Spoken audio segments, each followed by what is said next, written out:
Olá a todas e a todos, damos aqui início a mais um episódio do podcast do Conselho Regional de Lisboa, o Pode Esclarecer. Hoje iremos falar sobre um tema desconhecido para muitos e que esperemos que no final deste episódio já não seja tão desconhecido quanto isso. Vamos falar sobre violência obstétrica e para isso temos connosco a doutora Mia Negrão, advogada, que aceitou o nosso convite para vir aqui falar um pouco sobre esta temática ainda tão desconhecida para muitos.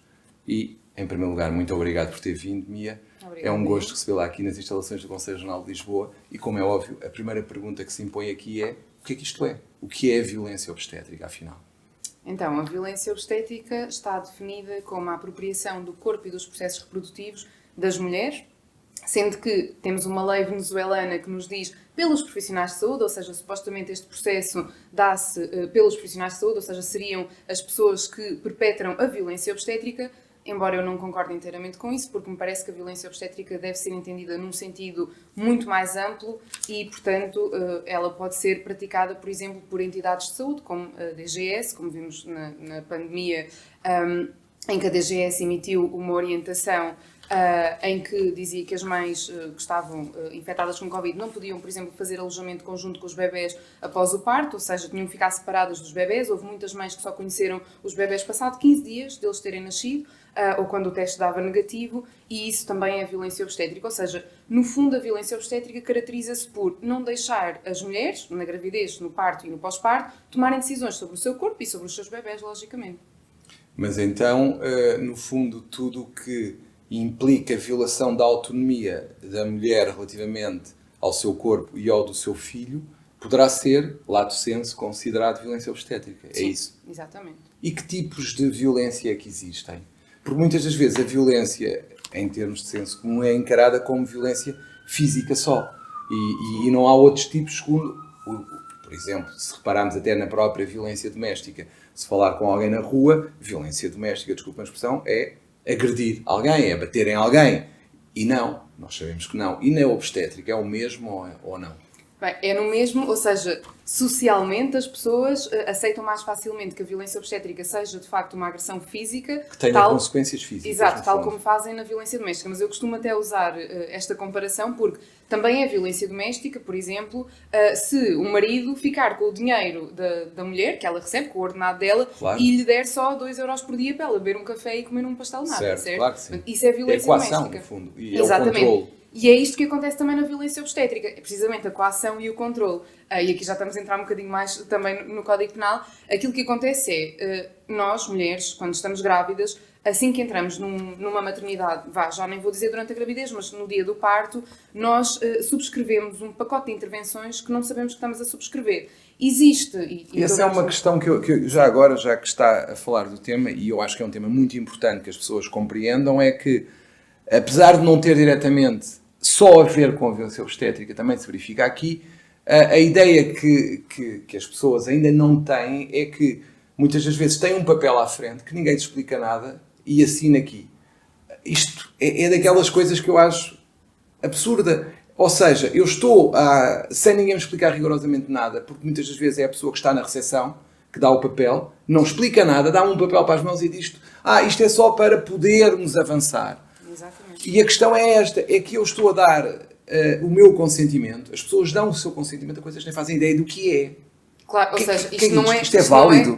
Isto não é consentimento informado, porque o consentimento informado claro, pressupõe sempre que há um profissional de saúde ou uma equipa que dá informação, que esclarece, que dá opções, só que nada disto acontece. Então, nós entramos na maternidade, subscrevemos aquele pacote de intervenções porque assinamos este tal papel a que eles chamam o formulário de consentimento informado, mas nós nem sabemos o que estamos a assinar. Claro. Mais do que isso, muitos destes formulários, na verdade, não têm lá um campo em branco, sim, em que se diz: eu aceito as seguintes intervenções, e depois um campo em branco, não está lá nada escrito, eu já assinei, portanto, um médico pode perfeitamente escrever lá o que quiser no final do parto. Pronto, consentiu tudo aquilo que eu fiz, ele escreve lá, não é? E aquilo está consentido. Claro que isto não é consentimento, não é? Ou seja, aquilo que se passa é que as grávidas não estão a ser informadas para se autodeterminarem, para poderem tomar decisões sobre o seu corpo e sobre os seus processos reprodutivos. E depois, há toda uma linguagem na medicina e na enfermagem... hermética, fechada.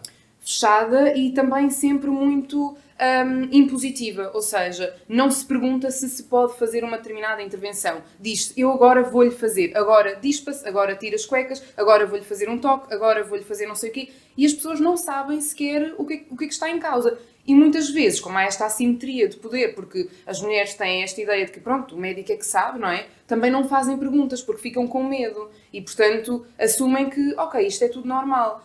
E depois vem o fim do parto, não é? Vem o pós-parto, em que percebem que aquilo, se calhar, não foi assim tão normal, que se sentem traumatizadas, que se sentem agredidas, sentem-se violentadas, e é aí que procuram a ajuda de um advogado ou de uma advogada, muitas vezes para fazer este enquadramento. Eu tenho muitas pessoas em consulta jurídica que me perguntam: eu fui vítima de violência obstétrica, ou seja, mas antes não disso, sabem. Mia, sim, isso é verdade, mas antes disso eu queria saber especificamente que tipos de violência é que nós podemos dizer que são violência obstétrica. A física, óbvio, e mais. Então, começando pela física, é mais ou menos óbvio, porque há coisas que chamam atos médicos e que na verdade não são atos médicos. Por exemplo, a manobra de Christeller, que está desaconselhada pela Ordem dos Médicos, que é aquela manobra em que se faz força na barriga da grávida para empurrar o bebê para o canal de parto, está brutalmente desaconselhada, a OMS também não aconselha e ainda é feita diariamente em Portugal. Portanto, isso é violência física. Temos os sucessivos toques vaginais que também são feitos durante o parto, também é considerado violência física. Depois temos as agressões verbais, uma coisa que ainda se ouve muito nas maternidades em Portugal é aquela célebre frase do mas você está a gritar, quando foi para o fazer, aposto que não gritou assim. Ainda se diz isto? Ainda se diz isto. Em Portugal, nos dias em de hoje? Em 2023 ainda se diz isto, sim. Médicos e enfermeiros, os sim, dois? Sim. As duas classes? Sim. Isto é muito comum ainda. Temos, por exemplo, negar analgesia epidural, principalmente a mulheres negras, porque depois há toda uma vertente do racismo obstétrico, porque se tem esta ideia de que as mulheres negras não sentem dor e que aguentam muito mais, portanto elas podem estar a pedir epidural e dizem, você lá, não sei onde, no seu país também é assim que se faz e não tem acesso Mas a eu epidural. também tenho ouvido queixarem-se, não só mulheres negras, de raça negra, mas também mulheres brancas, de que tentam sempre fugir à epidural. Ou seja, é quase sempre o último recurso e mesmo último, ou não. Não é isso que acontece? Eu, na verdade, tenho a experiência contrária, que é, há uma grande coação para as grávidas fazerem epidural. E isto tem um sentido, e é violência obstétrica também. Porquê? Porque aquilo que se pretende é que as grávidas estejam caladas, que não façam, que não deem trabalho nenhum. E então estarem com epidural é a melhor forma de não darem trabalho. Não estão a gritar porque não sentem dor, não estão a fazer barulho, não estão a chamar tantas vezes porque não sentem tanta dor. Certo. E portanto estão ali mais calmas, não são tão exigentes com os profissionais de saúde. E portanto muitas vezes aquilo que acontece é termos enfermeiras, médicos, mas tem a certeza que não quer epidural? Olha que hoje em dia já não há necessidade de estar aí a sofrer. E portanto nós temos uma taxa de epidural altíssima. Tenho certeza que estão acima dos 80%. E a falar dos outros tipos de violência, para além sim, da então física. temos a violência... Há vários enquadramentos. A violência psicológica, que também se usa muito, que é esta... nós chamamos-lhe a carta do bebê morto, que é aquilo que médicos normalmente dizem, mas também podem ser enfermeiros, logicamente, que é o se não aceitar isto, o seu bebê vai morrer. Ou seja, ou você aceita esta intervenção ou o seu bebê morre. Perante isto, qual é a mulher que diz não, deixe estar, eu depois faço outro? Óbvio que não, Claro não é? que não. Portanto, a pessoa acaba por aceitar, porque se a estão a ameaçar, de certa forma, com o bem maior que ela tem naquele momento, que é a vida do seu filho, é óbvio que esta pessoa vai aceitar qualquer coisa, Sim. mesmo que não haja indicação clínica para fazer aquele Se a procedimento. ameaça tão dramática, é óbvio que as pessoas não têm... Não Claro. há comparação entre os valores. Sim. E as pessoas, como não têm este conhecimento, lá está. E não há consentimento informado, não há esclarecimento, não há informação, ninguém dá a opção, porque há situações em que, claro, que podemos ter a vida do bebê em risco, sem dúvida nenhuma. Mas também não é assim que se deve dizer, olha, ou aceita isto ou o seu Claro. bebê morre, não é? Deve-se dizer, olha, este procedimento é o mais indicado nesta situação, se não aceitar, temos aqui uma probabilidade de X% de o Mas bebê... isso não poderá ser justificado também pela pressão do momento para toda a gente? Não poderá haver essa atenuante? É assim, os médicos tentam defender-se dessa forma e acham que há sempre uma exceção ao consentimento informado, precisamente porque é uma situação de urgência. Mas não é uma situação de urgência e, mais do que isso, nós temos uma questão prévia que é: as grávidas estão grávidas durante mais ou menos 9 meses, não é? 9 meses é muito tempo para se dar informação a cada consulta, nas preparações para o parto, que se fazem nos centros de saúde ou mesmo no privado. Portanto, todos estes procedimentos que já são rotina na Ou deveriam obstetrícia... ser. Exato. Estas grávidas já deviam ter esta informação antes do dia do parto, para no dia do parto não estarem a receber a informação toda, porque quer dizer, uma pessoa está com contrações, não está ali com cabeça para estar a ouvir tudo sobre... Aliás, não houve muita coisa. Não houve muita coisa, exatamente, mas não é uma exceção ao consentimento informado, ou seja, aquilo que faz é com que seja necessário dar-se esta informação antecipadamente para, no dia do parto, se poder falar disto naturalmente e dizer, olha, queria-lhe fazer isto. A pessoa já sabe o que é, já não precisa de perguntar, claro, e de receber toda a informação naquele momento, porque seria imensa informação. Por exemplo, quando falamos em violência sexual, o que é neste caso da violência obstétrica? Que casos é que estamos a falar, por exemplo? É assim, violência sexual pode enquadrar tudo o que é violência obstétrica que aconteça no momento do parto, porque o parto é um evento sexual. Portanto, normalmente as mulheres, aquilo que sentem, e que muitas vezes dizem eu senti-me violada, tem sempre que ver com os sucessivos toques vaginais que são feitos durante o parto. Não há propriamente uma recomendação de um número de toques vaginais que deva ser feito num parto, um parto que seja um parto normal, aqui falamos sempre no âmbito daquilo que é fisiológico, logicamente. A OMS veio agora recomendar em 2018 que os toques vaginais fossem feitos de 4 em 4 horas, ou seja, não em intervalos inferiores a 4 horas, precisamente porque estavam a ser feitos de 1 em 1 hora, para não dizer menos. E as mulheres sentem isto como violência sexual. Também sentem como violência sexual fazer-se aquilo que se chama o toque maldoso, que é um toque que se faz ainda na gravidez, nas últimas semanas da gravidez, em que, sem consentimento informado, um obstetra faz um descolamento de membranas, ou seja, é um método de induzir o trabalho de parto. Portanto, estamos a falar de não se esperar pelo bebê decidir quando é que quer nascer, mas fazer isto e sem consentimento, numa consulta de rotina, às vezes às 39 semanas, às 40 semanas. E qual é a justificação que é dada pelos médicos? Normalmente, nestas situações, dizem que ou que não fizeram, ou que fizeram para dar uma ajudinha. E às vezes dizem vou só aqui dar uma ajudinha, mas não explicam o que é que vão fazer. E depois a grávida... Ou então há uma situação muito, muito caricata, que é as grávidas dizerem o meu obstetra adivinhou quando é que eu ia entrar em trabalho de parto, porque eu estive na consulta e ele disse-me assim, bom, daqui a mais ou menos 20 e tal horas, 30 horas no máximo entra em trabalho de parto. Claro, porque fez-lhe um descolamento de membranas. E ela não sabe, ou seja, não soube que foi induzida. Não há informação, não há esclarecimento e depois... Temos, culturalmente, não é, uma sociedade em que as mulheres têm muito medo de fazer perguntas ainda e estão muito, muito pouco informadas sobre aquilo que é o parto e a gravidez e os processos reprodutivos. Quando se fala em violência obstétrica, também se ouve falar em violência institucional. O que é isso? Basicamente, a violência institucional tem que ver com esta questão que eu estava a dizer há pouco, que é, isto está institucionalizado, ou seja...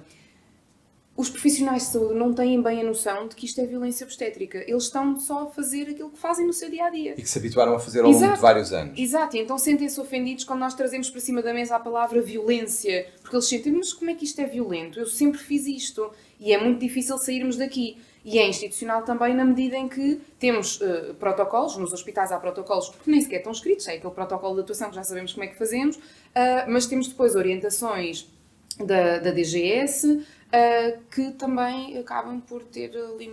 Há muitas orientações que são violência obstétrica. Agora saiu uma nova na semana passada, mais ou menos, e que também tem algumas orientações que não fazem sentido absolutamente nenhum. Ou seja, não são baseadas em evidência científica e não estão sequer de acordo com as recomendações da Organização Mundial da Saúde de 2018, que são as mais recentes, e nós temos uma lei que nos diz que os serviços de saúde devem seguir as recomendações da Organização Mundial da Saúde.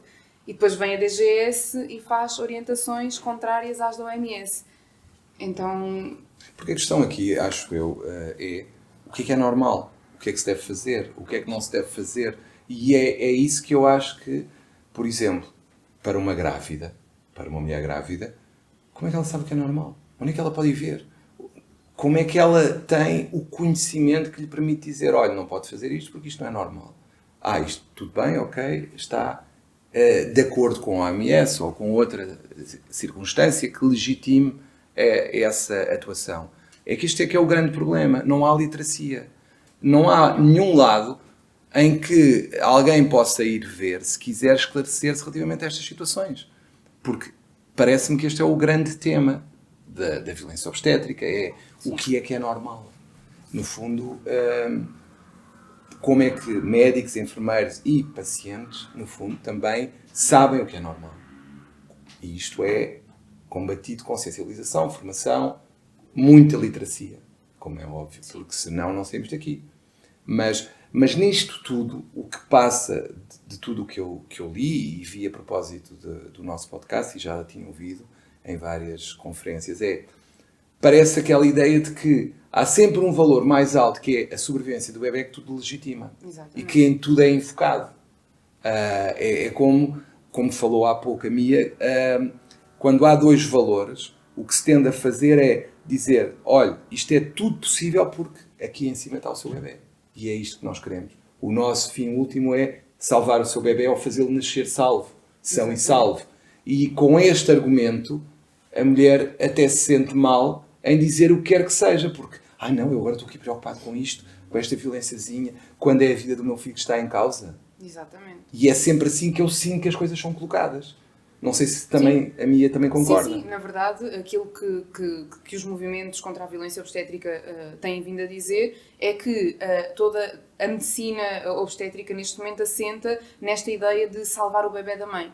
Como se a mãe fosse a pessoa irresponsável. A agressora. Exatamente. E o facto de ter alguma informação de, por exemplo, fazer um plano de parto, que é algo que está previsto na lei também, é mal visto em muitos hospitais e por muitos profissionais de saúde, porque têm a sensação de que, pronto, esta mãe sabe algumas coisas, mas de certeza que ela não está bem informada e, portanto, vamos ter que ter muito cuidado para salvar o bebê dela. Há uma tese de mestrado de uma estudante de medicina muito interessante, que tentou responder à questão quais são as fontes de informação das grávidas em Portugal. E as fontes de informação das grávidas em Portugal são sobretudo o Instagram. E, portanto... O Instagram? Exatamente, sim. Porque não há informação oficial. Claro, ao contrário do Reino Unido, em que temos o site do NHS, portanto, o Sistema Nacional de Saúde, inglês, nós vamos ao site do NHS e temos lá tudo sobre a epidural, e ainda tem links depois para outros colégios de anestesiologia e etc, para nós ainda aprofundarmos mais se quisermos.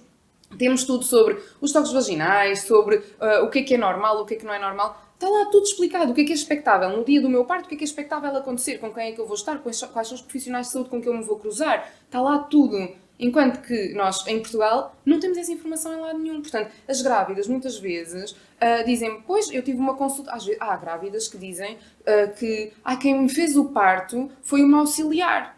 E eu fico, uma auxiliar? Não foi de certeza. Quer dizer, tenho muitas dúvidas que tenha sido uma auxiliar da ação médica. Há a polémica dos enfermeiros. Sim, claro, mas enfermeiros é normal e está no regulamento de competências e é assim que deve ser, para partes de baixo risco. Mas dizerem que foi uma auxiliar já demonstra que as pessoas, quando entram num quarto, não se apresentam e as grávidas também não perguntam e, portanto, não sabem quem é que lá esteve. Depois tem outras que me dizem, estavam lá 10 pessoas, não faço ideia de quem eram, se eram estudantes, se não eram, não faço ideia, estavam lá 10 pessoas. Claro. Isto também é violência, porque não perguntam às grávidas, olha, temos aqui há uma X violação estudantes... do espaço privado. Exato. E sem se perguntar absolutamente nada. Eu gostava de saber se isto fosse com homens, se isto acontecia. Acontece noutro campo. Repare, eu próprio, até a título pessoal, já me aconteceu a mim, entrar numa consulta e de repente tem 10 pessoas lá dentro. E digo, vou ficar aqui, desculpem lá, isto é uma consulta só com o médico, não tenho que ter aqui 10 pessoas dentro do consultório. E sou eu. Portanto, essa parte acho que é um pouco a falta de sensibilidade dos próprios médicos. Sim. Mais do que uma questão de género, é uma questão de falta de sensibilidade. Porque eu senti-me violentado quando entro numa sala de consulta de um hospital público e de repente tenho 10 pessoas lá dentro, que eram estagiários, internos, já nem sei o que é que eles eram, ou estudantes, já não me recordo exatamente, mas uma pessoa entra numa consulta que pensa que é um espaço seguro, vai falar com o médico sobre um problema, seja o que for, e de repente tem uma sala repleta, quase como se fosse um espetáculo. E isto é falta de sensibilidade. E sem pedirem autorização, porque podiam pelo menos ter pedido, perguntavam se... Sim, porque isto é uma falta de informação e há muita gente que provavelmente aceita isto porque acha que é normal. Não é normal ter uma sala cheia para uma consulta, por exemplo. Mas é normal. Mas se tivéssemos aqui um médico, ele diria, claro que é normal. Mas tem que aprender se eu deixar. Exato, sim. Mas pronto, é importante esse ponto, porque de facto, às vezes, por vezes, há médicos que não têm esta sensibilidade de perceber que quem vai a um médico, vai estar numa sala de parto, obviamente, é um momento que, apesar de ser público na medida em que precisa do apoio de alguém, não é um espaço de circo, não é um circo para assistir. E se a pessoa quiser deixar assistir outras pessoas, tudo bem, mas a pessoa tem que ser perguntada. Claro, ainda por cima as genitais expostas, como é óbvio. tudo exposto. Repare, tudo, se até falar de um assunto, qualquer que ele seja, numa consulta médica, na minha opinião, é privado, quanto mais uma situação desta, em que a pessoa está exposta, ainda mais exposta, portanto, tem que haver também uma sensibilização dos médicos para isso, sim, obviamente. E por vezes nem estamos só a falar de assistência, estamos a falar também de... Há mulheres que relatam terem sido tocadas por 10 médicos, Claro. portanto, os internos, em simultâneo. Portanto, vai um, vê, está com 2 cm de dilatação, vai o outro, eu acho que está 3, vai o outro... Quer dizer, 10 toques seguidos por pessoas diferentes. Sim, não faz sentido. Quer dizer, não faz sentido, além de que aumenta brutalmente o risco de infecção. Claro. E não há consentimento, portanto, Não, aquela claro que grávida não. nem sequer disse que sim, pode ser, eu aceito. Não se pergunta nada, simplesmente disse, olha, agora vamos-lhe fazer isto. E as grávidas aceitam porque sentem... Lá está, porque há uma vulnerabilidade tal que a pessoa não consegue dizer que não. Eu, se calhar, conseguiria dizer que não, mas uma pessoa que não está tão informada até pensa, bom, se calhar isto é mesmo necessário porque eles estão desconfiados de alguma coisa e quanto mais gente vir, melhor. As pessoas não sabem, não fazem ideia. Mas esse é um problema geral do sistema de saúde. Porque Sim. eu acho que se verifica muito aquela lógica de como as pessoas normalmente até estão algo vulnerabilizadas por qualquer motivo quando vão ao médico, acabam por achar tudo legítimo, tudo normal, em nome da pertença, olha, mais uma vez, a prevalência do valor que é a minha vida, a minha saúde. E as pessoas aí aceitam tudo porque se me vão pôr bem, eu aceito tudo. Sim. É um bocadinho isto que ainda se passa no tratamento médico-paciente.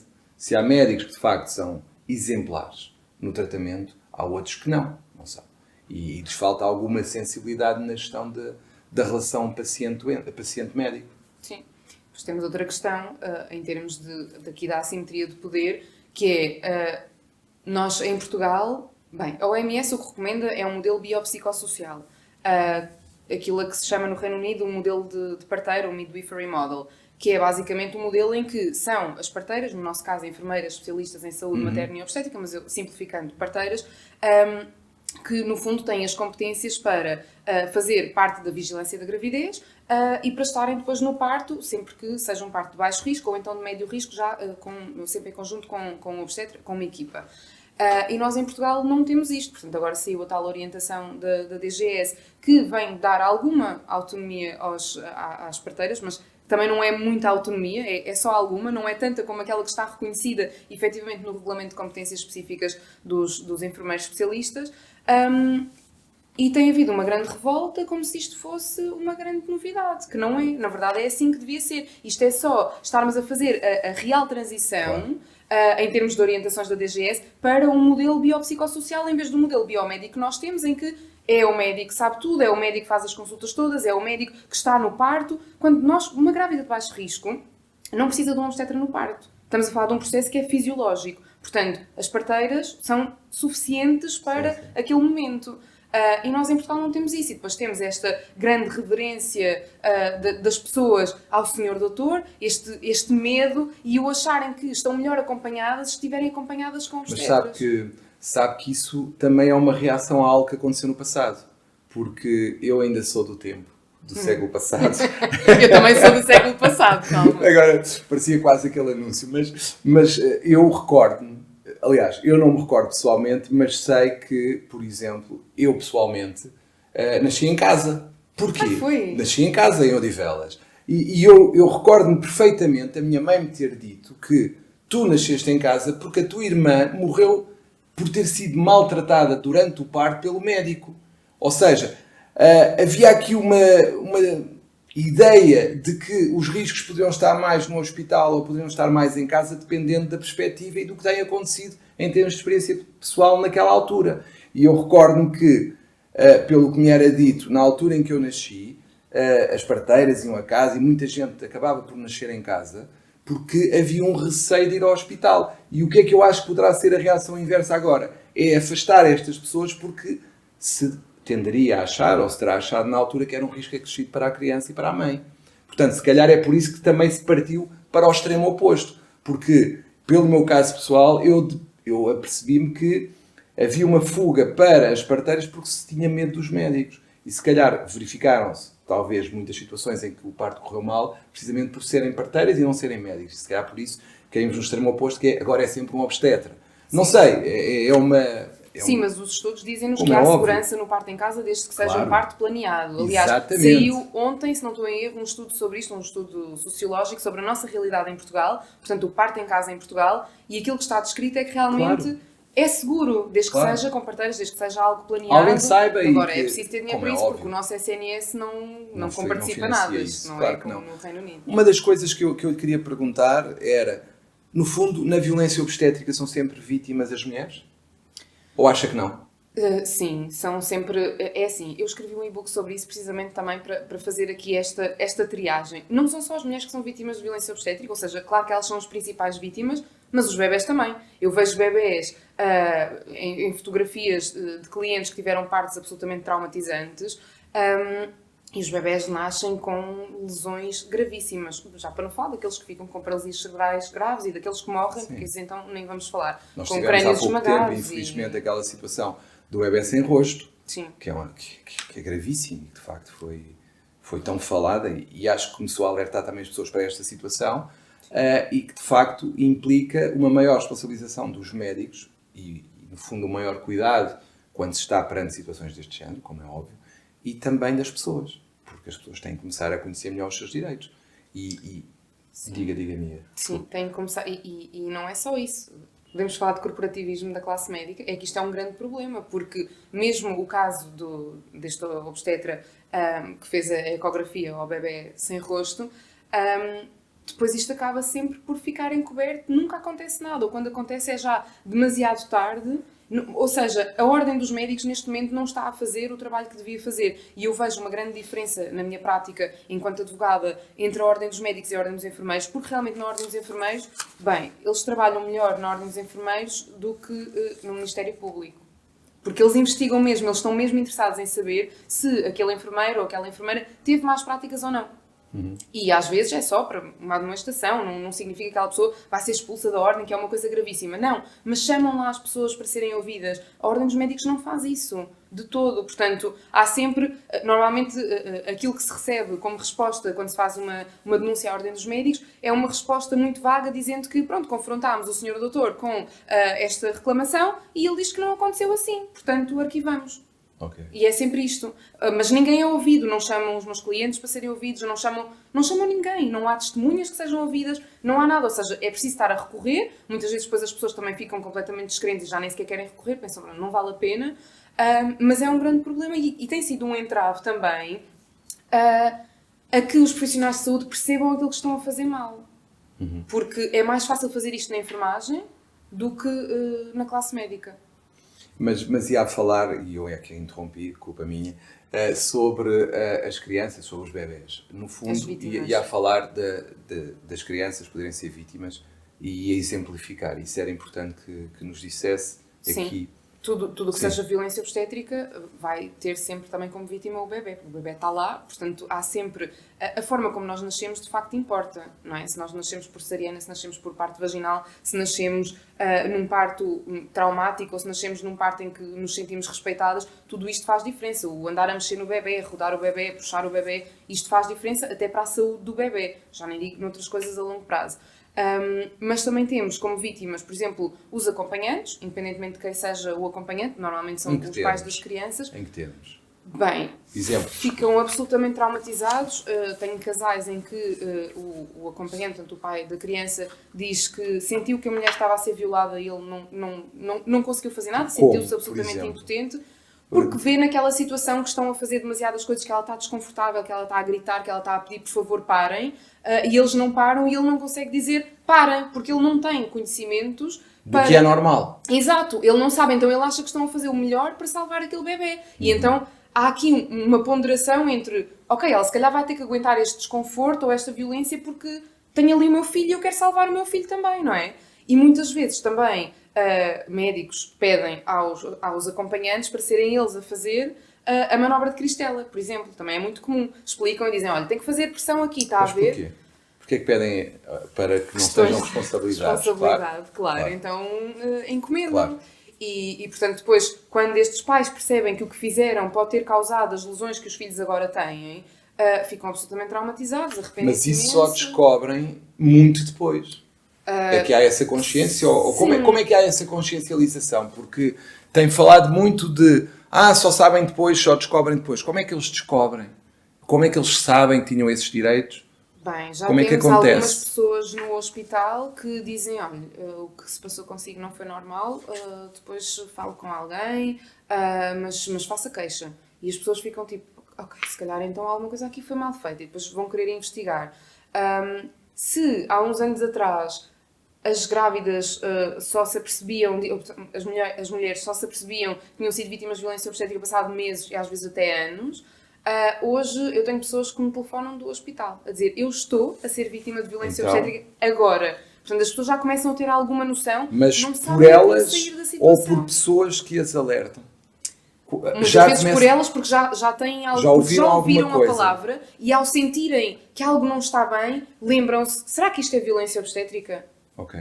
E já mandam mensagem, ou telefonam, ou mandam um e-mail a dizer estou no hospital, estou agora a ser induzido, ou estou em processo de trabalho de parto, e estou a ser vítima de violência obstétrica, o que é que eu posso fazer? E claro que isto é muito complicado, porque uma mulher que não tem esta informação, não é no dia do parto que lhe vamos dar esta informação toda, claro. Também não vou dizer, olha, saia daí porque você pode ir embora, porque a verdade é que pode ir embora do hospital. Sim, mas é um risco. Mas é um risco, claro, ninguém vai assumir. Claro. Então é um bocado, pronto, ver-se a situação. E diga-me o seguinte, os avisos, quando não é a própria, quando não é a própria mulher a ter a consciência, os avisos são de médico, de outros médicos ou de outros enfermeiros, ou quem é que normalmente os avisa? Normalmente, do que tem sabido? Mais a classe de enfermagem e depois cá fora médicos de família também.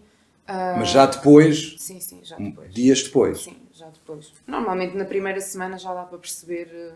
que mal foi feito. Sim, que há coisas... Principalmente as mulheres percebem quando têm muita dor no pós-parto, quando percebem que, por exemplo, têm uma episiotomia e não conseguem estar... O que é uma episiotomia? Uma episiotomia é um corte que se faz no períneo, portanto, na entrada da vagina, que se faz para alargar o canal de parto, de certa forma, e para abreviar o período expulsivo, ou seja, para acelerar o período expulsivo. Também não é recomendada pela Organização Mundial da Saúde e é um problema que temos em Portugal com taxas elevadíssimas ainda de episiotomias. E quando as mulheres percebem que não conseguem estar sentadas, não conseguem ter os cuidados com o bebê do dia-a-dia, não conseguem estar com o bebê ao colo, há imensas coisas que lhes custam, elas começam a perceber isto não deve ser normal, porque eu conheço outras pessoas que já pariram e não ficaram assim, claro. Não é? E é aí que elas começam a tentar perceber, depois vão a um médico para fazer a avaliação, depois o médico diz, pronto, isto vou-lhe tirar aqui 2 ou 3 pontitos que parece-me estar muito apertado, e elas ficam com aquela sensação do, bem, se calhar eu fui enganada, porque aquele médico não me vai dizer que o serviço está mal feito, não é? Mas claro. Eu sinto que alguma coisa não está bem, e é aí que procuram então ajuda. E normalmente quem é que lhes dá essa ajuda? Os advogados? Advogados, sim, mas ou médicos? Sim, ou médicos, claro.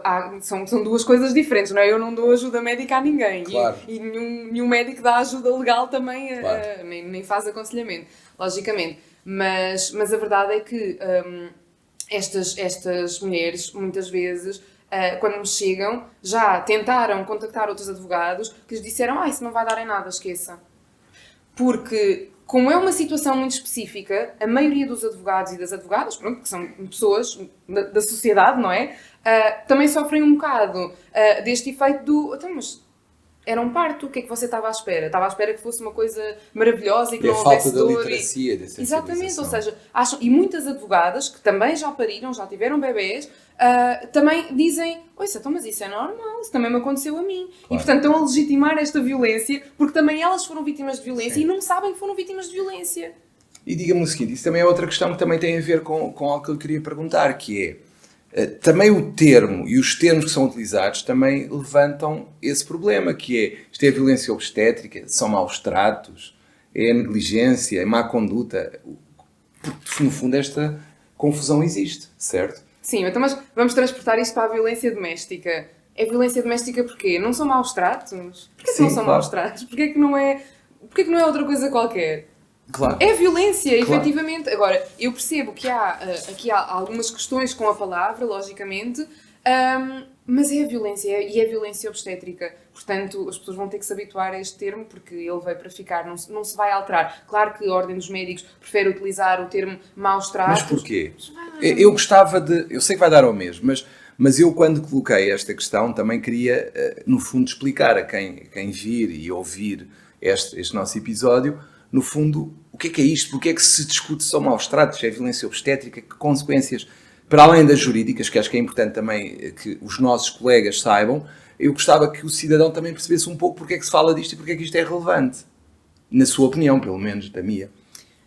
É assim, eu acho que tem a ver com a conotação da palavra violência. Eles sentem que é algo que são eles que estão a fazer propositadamente, ou seja, que é uma violência que eles estão a praticar propositadamente nos hospitais. Mas dos maus tratos também não pode aparecer algo os maus tratos parece assim uma coisa um bocadinho mais é semântica? Sim, é semântica. Isto é só semântica. E porque a OMS também ainda não assumiu o termo violência obstétrica, fala sempre em mistreatment, portanto, maus tratos, mas fala em maus tratos durante o parto ou em instituições de saúde. Mas, na sua opinião, isso tem a ver com aquilo que falámos anteriormente, que é o valor maior? É por isso que se tenta desqualificar? Ou... Sim.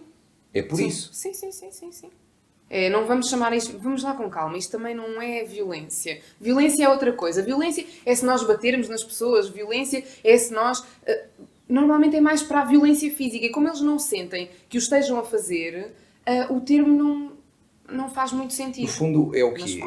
É pegar, não na forma... Isto era quase incorretamente dito, dolo e negligência, tentar ali desqualificar um bocadinho porque não há intenção. Aquilo aconteceu porque foi... Olha, tinha que nascer e olha, aquilo foi um dano colateral. E a verdade é que, quando falamos em violência obstétrica, não estamos a falar de situações de dolo. Até pode acontecer, não é? Nós não sabemos. Uma situação de violência obstétrica só depois é que vamos saber se houve ali alguma coisa que foi intencional ou não.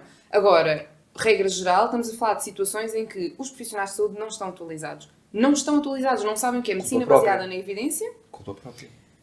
É falta sim, de formação. Exato, nós temos a obrigação de, quando sai uma nova lei, de nos atualizarmos e de perceber e fazermos formação sobre isso. Olha, agora há uma nova lei, vamos saber mais sobre os novos contratos disto ou daquilo. E os médicos também, mas muitas vezes não o fazem. E, portanto, nós estamos com cerca de 30 a 40 anos de atraso relativamente àquilo que são as evidências científicas. E o que estamos a tentar fazer neste momento, todas as pessoas que são ativistas pelos direitos na gravidez e no parto, aquilo que estão a tentar fazer é dizer às mulheres, porque os profissionais de saúde, muitos deles não querem ter esta conversa, estamos a dizer às mulheres, olha, as evidências são estas. Há aqui recomendações da Organização Mundial da Saúde de 2018, tens aqui novas evidências sobre isto e sobre aquilo, portanto não deixes que te façam isto, porque isto já não é uma prática baseada em evidência. E nos hospitais depois temos o backlash, que é, não, eu sempre fiz assim e vou continuar a fazer assim. E é muito difícil depois alterarmos estas práticas. Estamos a falar de dolo. Não é dolo, mas há aqui uma negligência, sem dúvida. Mas parece-lhe que o que se pretende quando se faz este tipo, ou se tenta fazer este tipo de qualificação da situação, que quer-se, pela própria qualificação, retirar gravidade à situação. Claro. Em nome do valor de segurança do bebê. Claro. É isso? Sim, aliás, a Ordem dos Médicos tem um parecer jurídico que diz qualquer coisa, citando Figueiredo Dias, diz qualquer coisa como a grávida não tem o direito a tomar decisões no parto, porque entende-se que o bebê já tem personalidade jurídica a partir do momento em que iniciam as contrações, ou seja, o início da vida não se dá no momento do nascimento, em que o bebê está cá fora, o início da vida dá-se com o início das contrações. Claro que isto, teorias de homens, não é? Porque jamais alguma mulher escreveria tal coisa. E, portanto, entende-se que uma grávida não tem autonomia.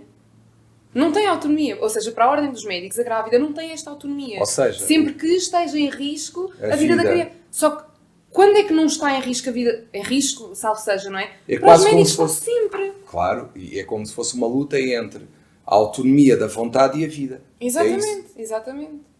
Portanto, violência, claro que não é violência. Nós estamos a fazer isto para salvar os bebés das mães, que são estas irresponsáveis.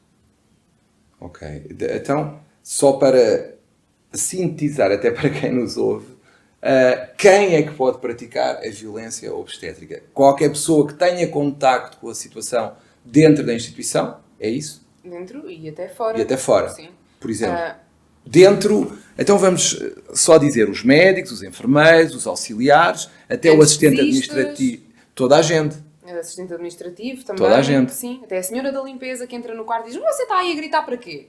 Também é uma situação. Obstétrica, sim. Portanto, dentro do hospital, já vamos falar das outras situações, qualquer pessoa que faça parte do quadro do hospital ou que tenha alguma ligação com o hospital... Ou com a grávida. Ou com a grávida. Pode ser o acompanhante. Há acompanhantes... Mas o acompanhante também pode ser agressor, neste caso. Então não pode, claro que sim. Pode ser agressor e pode ser vítima. Um acompanhante que esteja a vítima, dizer... já mas estás a gritar para quê? Vai fazer epidural. E a grávida diz, mas eu não quero epidural. E ele vai chamar o anestesista e diz, isso é melhor dar epidural. E que está a tentar tomar decisões pela grávida. Isto acontece algumas vezes.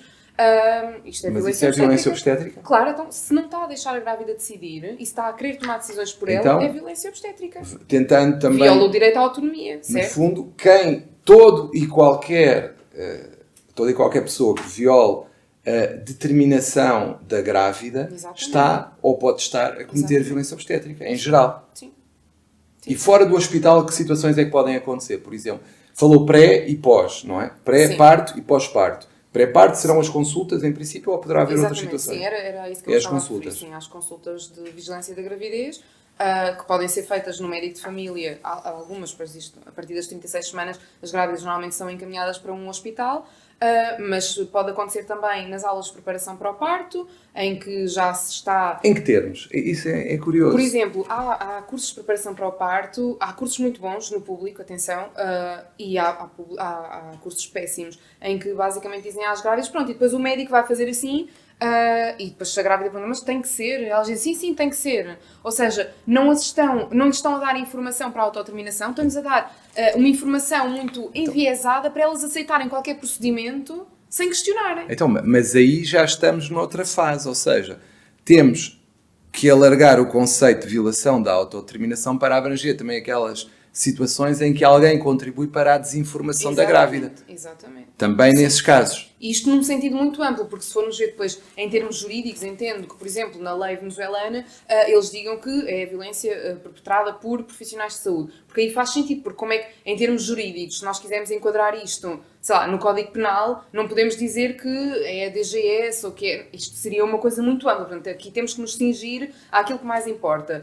Que nos leva depois à questão de criminalizar ou não a violência obstétrica, que é toda uma questão que é muito difícil de criminalizar a violência obstétrica, porque o que é que vamos criminalizar? Temos de ter cuidado, porque há situações em que há atos médicos que podem ser violência obstétrica, efetivamente, porque não os precede o consentimento informado, e aí são considerados violência obstétrica, mas se eles forem precedidos de um consentimento informado, já não é violência obstétrica.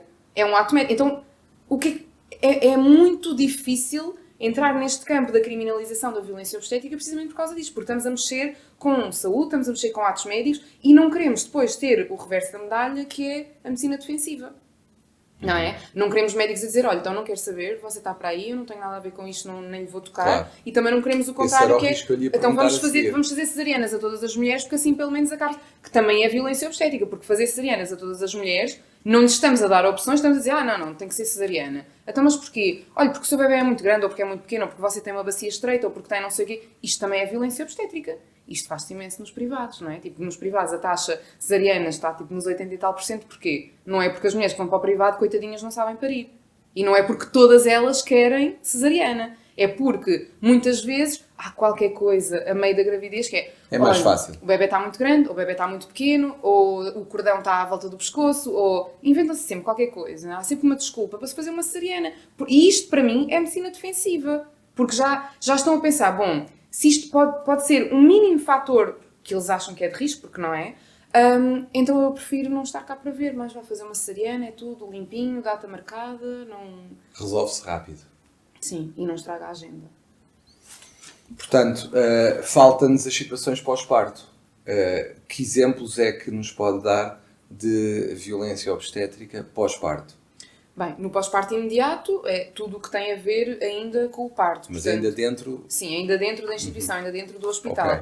E depois temos mais a situação de encobrimento por parte de outros médicos, porque quando temos grávidas e mesmo no âmbito de um processo que precisamos de relatórios médicos, é muito difícil conseguir um relatório médico a dizer que alguma coisa tenha sido mal feita, certo. objetivamente. é mesmo muito difícil. Portanto, isto também pode ser enquadrado na violência obstétrica. Estão a obstaculizar o acesso à justiça desta mulher. Mas isso não é amplificar, tornar demasiado amplo Sim. o conceito e às tantas caímos num extremo em que quase tudo é violência obstétrica, não é perigoso também? Não é quase tudo, mas é perceber que a violência obstétrica, de facto, isto, lá está, o enquadramento, esta amplitude, digamos assim, é num sentido mais, talvez, sociológico e não tanto jurídico. Porque lá está, se quisermos levar estas situações a tribunal, muitas delas, quer dizer, não tem, não dá, não é nada, juridicamente não é nada. Mas efetivamente há situações, e por isso é que, regra geral, aquelas situações que depois procedem em tribunal são sempre aquelas que são mais graves. Normalmente, não aquelas que lesam tanto a mulher, mas sim aquelas que lesam o bebê, curiosamente. Não é? Ou seja, ainda se vê na justiça muito esta hipervalorização da vida do bebê em relação à vida da mãe. Portanto, se o bebê ficou com lesões, se tem uma paralisia cerebral gravíssima... Exato. Se o bebê morreu... aí sim, vamos dar atenção a este caso. Agora, se estamos a falar de uma mulher que aos 27 anos, como tenho uma cliente, que ficou com incontinência fecal, urinária e de gases, tem que usar fralda, tem uma lesão neurológica, tudo por conta do parto, e que já conta com não sei quantas tentativas de suicídio, já não é tão importante. Porque o bebê está bem. O bebê Mas como é que os tribunais reagiram? É sempre esta questão de tentar minimizar, ou seja, mas isso há de ter solução. Ou então a outra questão do, mas isso é normal, um parto pode provocar isso. Mas não, um parto não pode, à partida, provocar este conjunto todo de lesões. Um parto, se ele for entendido como um parto... como nós entendemos em Portugal, que é sempre instrumentado, que é um parto violento, esse sim pode ter estas consequências, mas isso não é o normal, isso não é aquilo que é o fisiológico. Não é assim que as coisas deviam ter acontecido. Com mulheres a parirem sempre em posição litotómica, ou seja, deitadas e de barriga para cima, não é isto que é fisiológico. E, portanto, nós temos é que começar a perceber, e acho que para os advogados o mais importante é perceber a cascata de intervenções, que é o que é que levou àquele desfecho. Aquilo aconteceu. O desfecho é este. Mas isso nem sempre é difícil. Perdão, nem sempre é fácil de fazer. Não é. Aliás, é preciso ter algum conhecimento científico para perceber o que é a fisiologia do parto e para perceber quais é que são as intervenções e qual é o encadeamento delas e o que é que gera o quê. Porque, no fundo, nós estamos aqui sempre perante danos iatrogénicos. Ou seja, começamos num parto. Eu vou dar um exemplo muito simples. Começamos um parto com uma indução. A indução tem riscos. Um dos riscos da indução, vamos imaginar, é provocar dores muito mais fortes, contrações muito mais fortes e menos espaçadas entre si. Faz com que a grávida não consiga aguentar aquela dor e peça uma epidural. A epidural tem os seus riscos. Normalmente vem também com uma algália e, portanto, essa algália vai aumentar por si só o risco de infecção. Depois, com a epidural, há um risco de bloqueio motor, ou seja, da grávida deixar de sentir as pernas e, portanto, vai ficar deitada. Se vai ficar deitada, temos o risco de o bebê não consegue descer. Portanto, temos um risco, aumentamos o risco de este parto ser distóxico, ou seja, de necessitar de intervenção e de ser um parto instrumentado com fórceps ou com ventosa, por exemplo, que também apresenta os seus riscos. Então, nós temos que perceber, depois quando temos um bebê, por exemplo, que, com o crânio esmagado por um fórceps ou uma situação assim difícil, nós temos que perceber como é que isto... Como é que nós chegamos aqui? O que é que provocou essa situação? O que é que provocou tudo isto? Porque estamos sempre a falar de danos iatrogénicos, claro. Que é, vamos fazer isto para debelar a iatrogenia anterior, que vai debelar... E é sempre isto. Então estamos sempre a tentar fugir aos efeitos de cada intervenção que já foi feita, sempre com mais intervenção. Até que chegamos ao desfecho final, que muitas vezes não é positivo. E, portanto, é preciso nós percebermos como é que tudo isto aconteceu. Claro. Porque nunca é só aquilo... Nunca é só o período expulsivo, o período do nascimento. É tudo o que está para trás. É o que é que provocou que um bebê esteja em sofrimento fetal. Não é? Porque depois alegam que foi necessário fazer a episiotomia e utilizar o fórceps ou utilizar a ventosa. Mas o que é que provocou o sofrimento fetal? Foi porque estavam a fazer uma indução, uma aceleração do trabalho de parto daquela grávida que ela nem sequer sabia. Ela não fazia ideia. Portanto, ela não consentiu. Ou seja, não há responsabilidade nenhuma desta pessoa. Não houve consentimento informado. Portanto, aqui tem que haver responsabilização depois por parte dos profissionais de saúde. Depreendo o que tem dito, que o quadro da violência obstétrica em Portugal é mau. Sim, estamos no pódio dos piores países. Nós, a Roménia, o Chipre... E diga-me o seguinte, podemos fazer alguma definição por zonas ou é homogéneo em Portugal? Não, há uma grande assimetria, logicamente, não é? O que nós temos mais dados de Lisboa-Porto, mas no interior temos muitas, aquilo que se chama as falhas de equipa, mas não é homogéneo. Temos, por exemplo, no Algarve, há muito menos opções de parto, de locais de parto, por exemplo. No Alentejo também. Portanto, isso também é uma forma de violência obstétrica. As mulheres não têm hospitais onde ir parir. E também torna depois o parto em casa muito mais perigoso, porque se acontecer alguma coisa no parto em casa, são transferidas para onde? Se não têm hospitais perto. Ou hospitais e é a responsabilização do Estado. Difícil. Claro. Se for um parto em casa, difícil Exatamente. responsabilizar o Estado, não é? Porque Exatamente. também não há propriamente... Não há regulamentação para o parto em casa. Mas então diria que as zonas do litoral estarão mais protegidas, em princípio, em relação a essas situações, ou estarão... Não é mais protegidas... Há mais opções. Há mais opções. Há mais opções. Ou seja, eu, por exemplo, se eu não quiser ser vítima de violência obstétrica, embora nada me possa garantir que não vou apanhar um mau profissional ou alguém que me trate mal, mas eu sei que há hospitais em que tenho maior possibilidade de ser vítima de violência obstétrica e outros em que eu sei que tenho menor probabilidade de ser vítima de violência obstétrica. E aqui eu posso escolher. Agora, se eu estiver em Castelo Branco ou Covilhã, escolho o quê? Ou então, eventualmente, ir até Coimbra fazer uma viagem maior. Claro. Mas não tenho grandes opções, não é? E isso é um grande problema, porque nesses hospitais, quer dizer, não se recolhe propriamente dados, porque as pessoas também não falam tanto, são pessoas que são menos informadas, a informação não chega tanto a esses locais. Eu vejo isso até através do meu Instagram, eu percebo que a maioria das pessoas que me segue, Porto e Lisboa, muito poucas pessoas de cidades pequenas.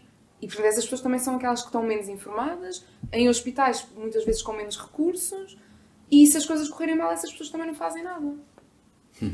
E diga-me o seguinte, já dissemos isso e já falámos sobre isso, no fundo este assunto e o tema da violência obstétrica acaba por ser muito determinado por algum conceito ou por alguma defesa dos médicos entre si, que também o torna mais tabu, e da própria, ainda haver algumas ideias machistas que ainda vigoram em alguns locais e que de facto tornam o corpo e a autodeterminação da mulher no parto como um valor inferior em relação à segurança e à saúde do próprio bebê. No fundo, estes são os fatores que ainda determinam esta forma de olhar para a violência. Sim, sem dúvida. E no fundo, o que posso concluir do que temos vindo a dizer é a literacia acaba por ser fundamental.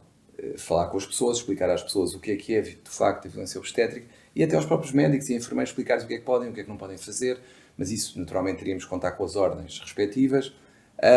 Mas se tivéssemos que falar, por exemplo, em termos de tempo que uma grávida demora a ter a noção, uma grávida não, a mulher demora a ter a noção da ocorrência da violência obstétrica, diria o que, 1 mês, 2 meses, 1 semana? Sim. Mais ou menos. Um mês. Acho que atualmente já é mais do que suficiente, sim. E os episódios mais frequentes que acabam por acontecer foram aqueles que já referiu, ou há outros que ainda não tenham sido aqui referidos, que sejam que provoquem consequências, quer no bebê, quer na mãe? Bem, não tanto no bebê, mas uma das coisas que mais mulheres escrevem atualmente no plano de parto que não quer é a episiotomia. Claro, basta já pensar... há muitas pessoas a dizer isso. Perdão, a escrever. Sim, muitas. E a gritarem na sala de partos, não me corte. E mesmo assim os médicos cortam. É incrível a facilidade com que se pega numa tesoura para se cortar um períneo e mesmo com a mulher aos berros a dizer não corte. Porque isto é aquilo que é mais percepcionado como violência obstétrica pelas mulheres. É o maior medo que têm, é de serem cortadas no parto. Mas porquê que desculpe uma pergunta, mas porquê que há essa consciência nesse caso específico e não há nos outros?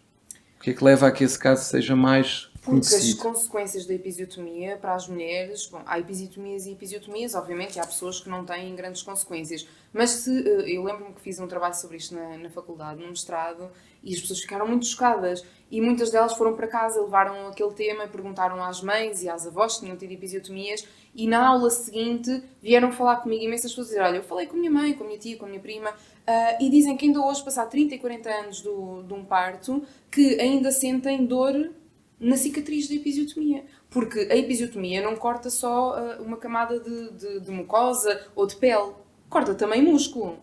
Estamos a falar de uma vida sexual que nunca mais vai ser a mesma, estamos a falar de dor na relação sexual penetrativa, estamos a falar de dificuldade em estar sentada em determinadas posições. Tenho uma cliente, por exemplo, que me diz que não consegue usar calças de gangas justas porque lhe dói imenso, porque sente a cicatriz a ser repuxada. Portanto, temos imensas situações deste género. E a vida sexual, efetivamente, é uma parte muito importante, embora os tribunais nem sempre o entendam assim, no que toca à mulher, obviamente, mas é então, muito desculpe-me importante. interromper, mas essa consciência em relação à episiotomia acaba por ser fruto das experiências passadas familiares, ou não? Também, e por sabermos esse que não é conhecimento. recomendada pela Organização Mundial Mas como da é que as Saúde. pessoas sabem isso? Porque foi uma coisa, para já, foi das primeiras coisas que eu comecei a falar quando comecei a trazer o tema da violência obstétrica para as redes sociais, foi a episiotomia. Escrevi um artigo sobre isso e foi o meu trabalho final da pós-graduação em Direito da Medicina, precisamente porque nós temos uma taxa, agora não temos a certeza qual é a nossa taxa de episiotomia, vou dizer assim, mas a nossa taxa de episiotomia até há pouco tempo era de 73%, portanto estamos muito perto da taxa do Chipre e da Roménia, que são péssimas.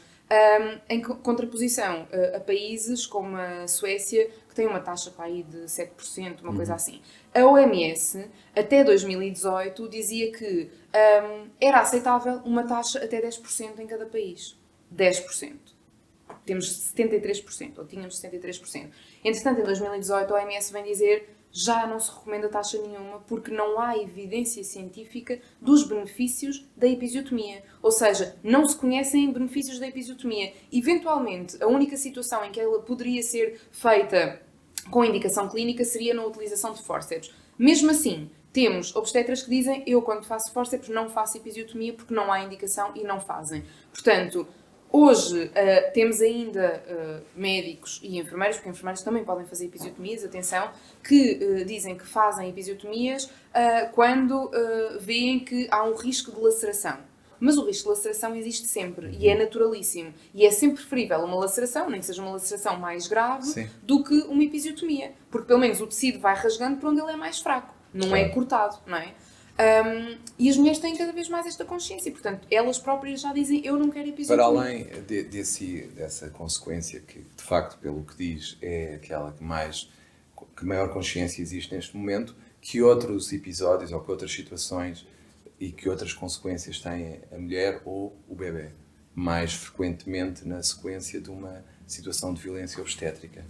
Bem, se formos para, por exemplo, a manobra de Christeller, costelas partidas, bebés que nascem com o crânio com hematomas e outros problemas, que eu nem sei os termos médicos para aquilo, e colapso dos pulmões, por exemplo, numa das coisas que se faz não raramente nos hospitais, aquilo que chamamos os puxos dirigidos, que é ter alguém a dizer faça força agora, agora respira assim, respira assado. Isto não deve ser feito, não é recomendado, porque vai fazer com que haja menos aporte de oxigênio e nós temos, o bebê está ligado à placenta, não é? Portanto, o oxigênio passa através da placenta para o bebê, portanto, se estamos a cortar o aporte de oxigênio, isto vai ter consequências também no bebê.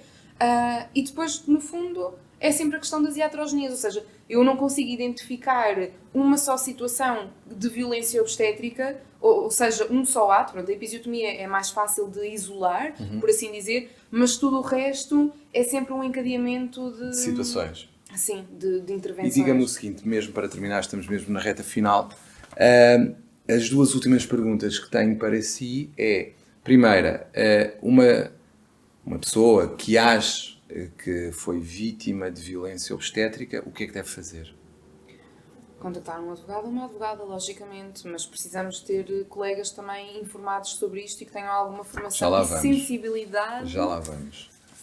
Para conseguirem aconselhar. Portanto, a pessoa que acha que foi vítima deve contactar um advogado ou uma advogada. Os nossos colegas, nós devemos fazer formação e estar atentos a esta situação, no fundo, cultivar a nossa literacia em relação a esta matéria também. E na sua opinião, eu já sei a resposta até pelo que já foi aqui dito, a Ordem dos Médicos tem feito o que deveria em relação a esta situação? Claro que não, de todo.